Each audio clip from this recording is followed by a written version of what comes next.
I will go ahead and kick off our first session, which is going to just be a series of opening talks.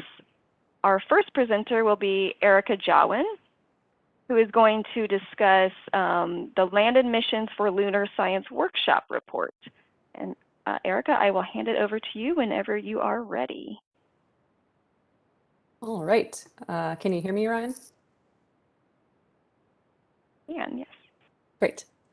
Okay, thanks everyone for coming. I'm going to briefly discuss the Lunar Science for Land Missions Workshop Summary Report, which was a workshop that was held in 2018.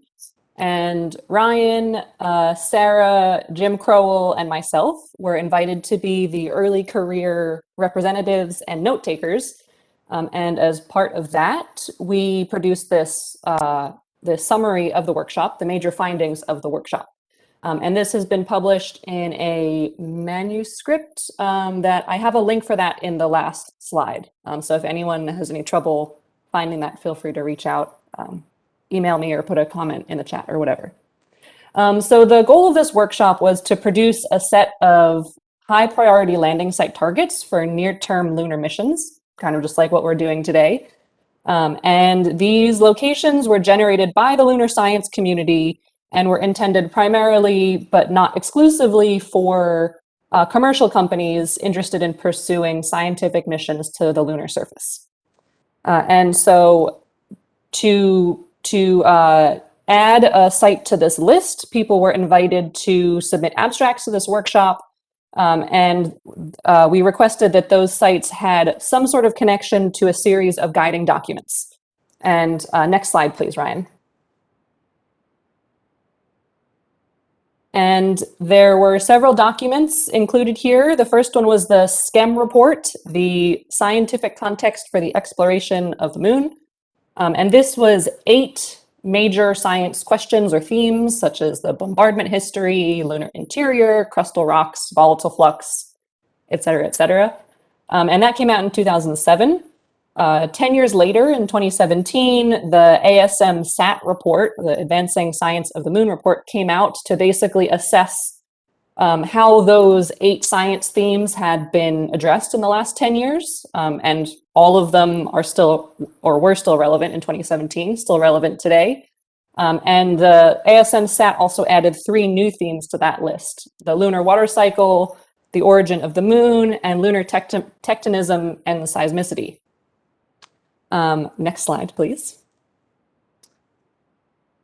The third major guiding document was the Decadal Survey, which I assume most of us are familiar with here. And this had 2 major objectives that were relevant to the planets and bodies of the inner solar system. First, to understand the origin and diversity of terrestrial planets. Things like characterizing bulk composition, interiors, surfaces. And objective 2, which was to understand how the evolution of terrestrial planets enables and limits the origin and evolution of life.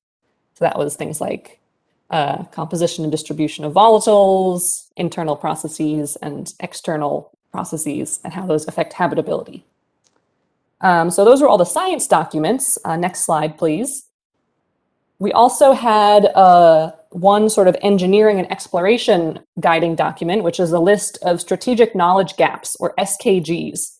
And these are basically data and engineering constraints needed to allow humans to return and explore efficiently on the surface of the moon. There are 3 that are relevant to the moon: understand the lunar resource potential, understand the lunar environment and its effects on human life, and understand how to work and live on the lunar surface. And so those documents together were all of our guiding documents, and each proposed landing site had to address at least one of the major topics or themes of those guiding documents, but all of them addressed many of those themes or points. Next slide, please. So this is a graphic list of all the high priority landing sites that were proposed at the workshop. It includes near side, far side, poles, equator, mid latitudes, everywhere. And all of these sites should look familiar to a lot of people. So in the report, we went through each of these proposed landing sites, and we included a summary of the location or the feature of interest, its relevance to the guiding documents, and some potential exploration scenarios. And we also included any requirements pertaining to things like mobility and whether you needed to do sample return versus in situ science. So just to go through one example, next slide, please. We chose the Grothuizen domes, which maybe many people are familiar with at this point. So this is an example of a figure of each site that we have in the workshop and a table outlining the science themes, which specific science themes could be addressed at each site, which exploration themes, and whether mobility was required, and in situ or sample return, or both was required. So I'll just quickly step through each of these. Next slide, please. First off, the relevance to the science themes that could be addressed at the Grothuizen domes. There were 3 of the major themes from the SCEM report: the structure and composition of the interior, specifically looking at crustal petrogenesis. And this is because there are these potentially silicic materials in these in the Grothuizen domes, and so investigating there could help you determine whether these materials were formed by silicate liquid immiscibility, basaltic underplating, fractional crystallization, or maybe something else. The SCEM science theme 3 was the diversity of crustal rocks. So lunar samples that are products from non-Mare volcanisms, this potentially silicic volcanism, are very rare and underrepresented in all of our sample collections that we have. So Apollo, Luna, and the meteorite collections. And so if we got new samples, that would be great for a sample return context. And also the theme 5, lunar volcanism, could obviously be addressed at these domes. And that's important and interesting, again, because of this non-Mare volcanism at this location.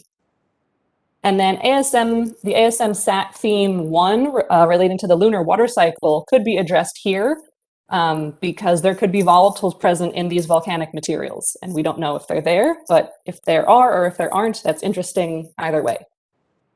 Next slide, please. Moving on to the exploration themes, the decadal survey objective 1 is highly relevant at this location, so understanding the origin and diversity of terrestrial planets, things like constraining the bulk composition, and understand how the surfaces are modified by processes, specifically volcanism. And then there are 2 different SKGs that could be addressed here. SKG 1 relates to the resource potential, again, based on the presence or absence of volatiles, and second, living and working on the lunar surface. Next slide, please. So mobility is not required, so you could have a good mission here with just a lander, but having a rover would also enable analyses at multiple locations and give you better regional context. And you could just do in situ science or sample return would be great. And there's a list of key measurements here that I won't go through, but this is all in the report. Next slide, please, because I'm running out of time. So that's basically the overview of what we did for each of these landing sites shown in this table here. We went through each site, each science and exploration theme, and proposed some very broad scale idea of what some sort of exploration would look like at that location. Next slide. And what we did next was also discuss enabling technologies. And all of these listed here would enhance operations at all locations on the lunar surface, regardless of location. So these are things like communications relays to enable exploration on the far side or on the limbs, survivability in extreme conditions to allow you to operate during the lunar night and in PSRs and at the poles. Cryogenic sampling, transport, storage, and analysis allows you to have sample return for materials with high volatile contents. And this is relevant not just for the moon, but also for comets and asteroids and Mars and other locations. Automated hazard avoidance, mobility, and dust mitigation. All these are hugely important. So very quickly, I'll go through next slide, please. the appendix in the paper, we proposed a 3-phase lunar exploration program. Phase 1 is basically missions that could launch today with our current capabilities that have restrictions that are things like having a static lander with direct line of sight communications with Earth, so on the central low latitude near side, full solar illumination, low slopes, low surface boulder abundance, less than 1 lunar day. So very quick, relatively easy missions. And there's a lot of locations outlined in the report where you can do this type of science: Aristarchus, Grotthisen domes, IMPs, etc. Next slide. Phase 2 is increasing your capabilities somewhat with things like mobility via roving, dust mitigation, or automated landing site hazard avoidance, and maybe a communications relay that lets you operate on the poles or the far side. And that hugely expands your list of sites you can explore and the type of science that you can do in these locations. And then finally, next slide, please. Phase 3 are capabilities from phases 1 and 2 missions with added technological capabilities of more than 1 lunar day, sample return, and cryogenic storage. And this lets you go anywhere on the surface of the moon, basically. And this also enables something like an exploration campaign where you could do a lander and then a rover and then sample return, or some other cycle through those types of missions.